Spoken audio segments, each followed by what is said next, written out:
did not anticipate this becoming a series. I'm going to be getting ready and I'm going to be talking to you about thoughts that I've had about La La Land. So this kind of all stemmed from a rant slash discussion that I was having on my private Twitter the other day about La La Land, because while I enjoyed it, there were some issues that I had that I thought I should flesh out a bit because they're quite nuanced. So I just thought I'll hash over what conclusions I came to, because it's quite an interesting topic. I should start all this emphasising that I did really enjoy La La Land. I think it's a great film, and I will continue to defend the fact that it's winning awards, because a lot of people seem to be very annoyed that it's winning awards because apparently it's not brave, but movie musicals like this aren't made often. As a genre, movie musicals are often derided because they are often seen as something that cannot be dramatic or a worthy art form of drama. They're just seen as a bit of fluff. And you know, they can be a bit of fluff sometimes, in the same way other films can be a bit of fluff.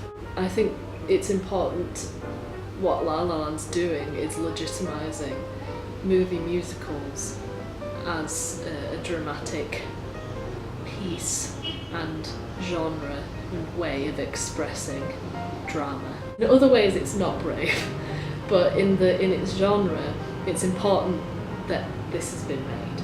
And I'm glad it's been made. I am glad it's been made because I've been waiting for a film like this for so long. I grew up on old Hollywood musicals, on movie musicals from the 30s to the 50s, because my grandma was obsessed with them and she kind of passed on that obsession of theatre and musicals to me. She used to show them to me when I was little and I enjoyed them, so I feel like I know quite a bit, which is where this conversation comes in.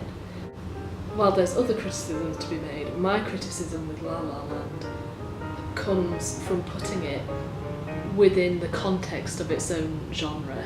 Among modern films, it does quite a lot for me.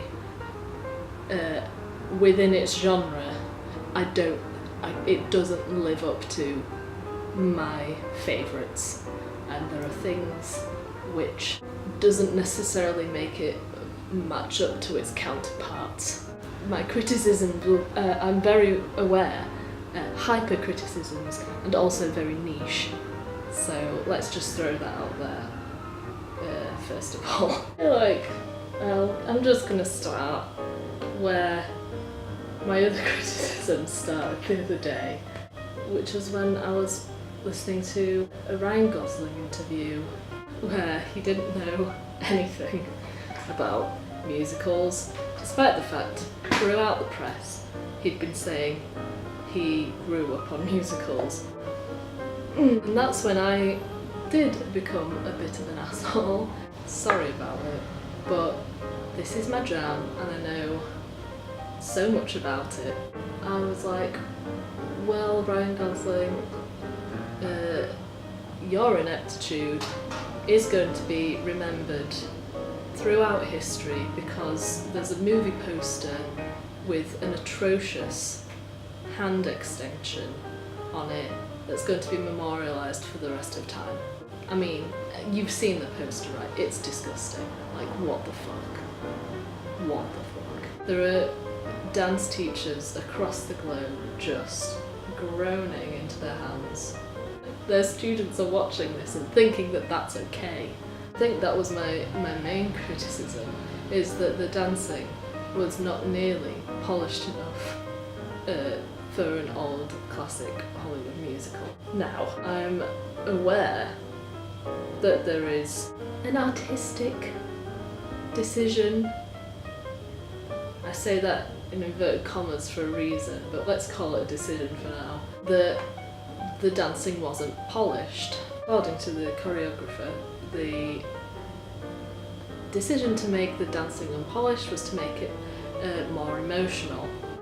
This to me seems like a bullshit answer of a way of getting rounding the fact that your leads can't actually dance very well. They can dance okay, and you can train them to dance like kind of okay, and give them enough moves to make it seem like they can dance. If you put it in like the dance of the context of old Hollywood musicals, there's so much energy in every move that they make is placed, well thought out, polished, energized, and it's there for a reason.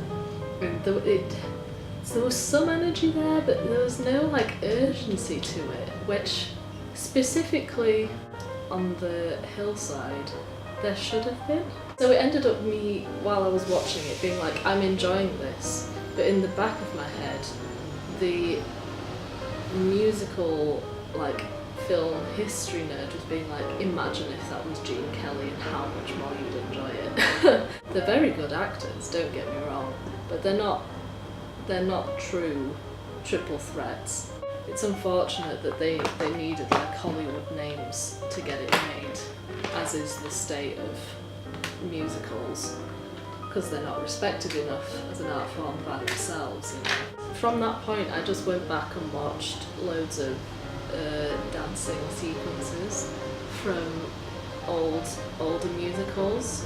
I mean, I went and watched Singing in the Rain first of all. If Ryan Gosling loves to reference it so much, then Gene Kelly and Singing in the Rain, along with Donald O'Connor and Debbie Reynolds, were absolute sensations, and it astounds me, their talent, every time I watch it.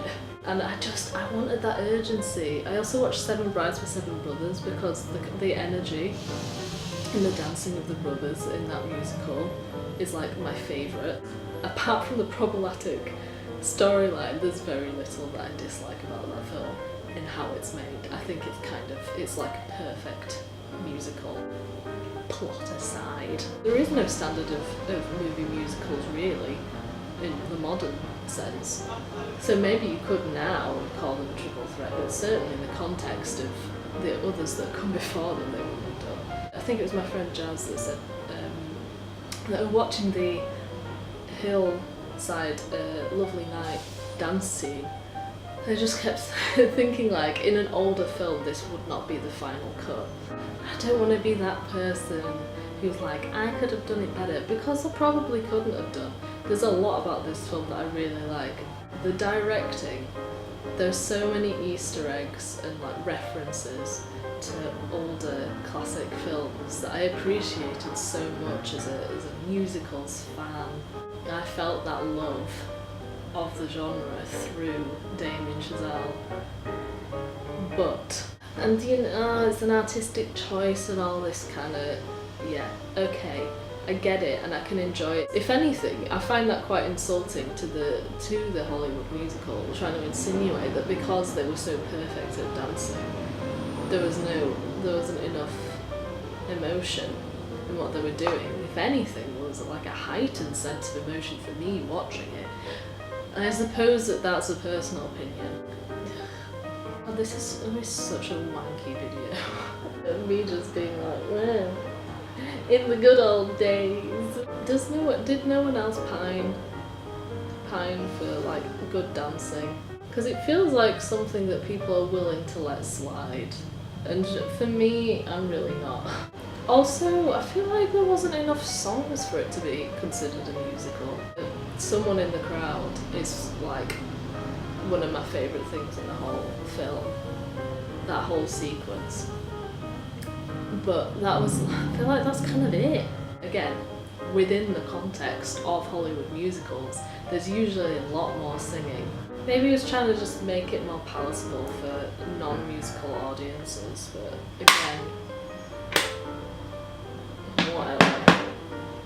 I wish there was more. There were so many moments that I really enjoyed though, as part of the genre and challenges to the genre as well. Like the ending was a perfect challenge. I get the fact that they were trying to make it modern. There were just certain things that I just didn't, that made it lack, if anything. It just needed a bit more oomph.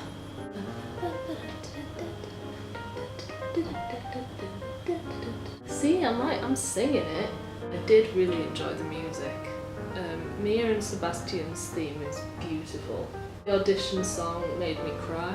I really liked the whole epilogue scene because it made me think about all the ballet and dream sequences. It's especially Oklahoma and Singing in the Rain.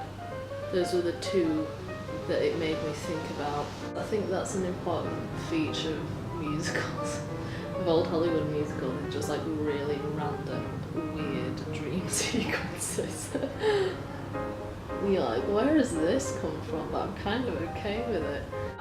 It's a niche criticism that it doesn't live up to its counterparts of the Hollywood musical in the execution from the leads, that singing and dancing wise, mostly dancing. If anything, I'd just encourage people who liked it to then go back and watch old Hollywood musicals and just be inspired by the kind of energy and dancing and filmmaking and the artistry of those films, because they give you so many feels, so many feelings.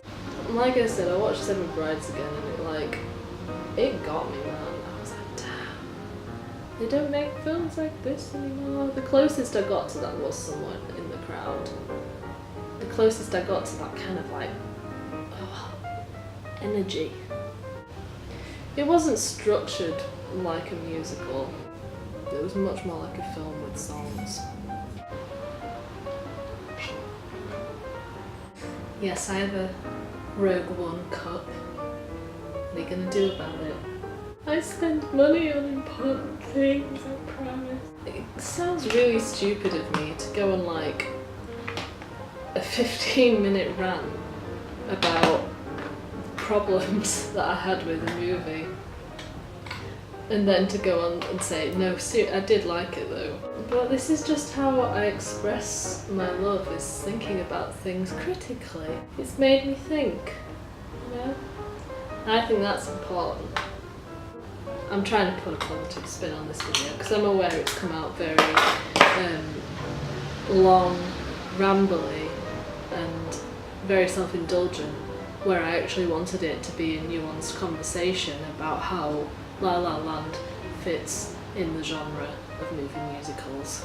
I tried, okay? I'm trying to open up the discussion. But hey, if you have opinions, please talk to me about them, because I'd love to talk about it. I loved it as a film. It was beautifully shot and directed. I loved the script. I enjoyed the music. I loved it as a film. As a movie musical, I liked it a lot.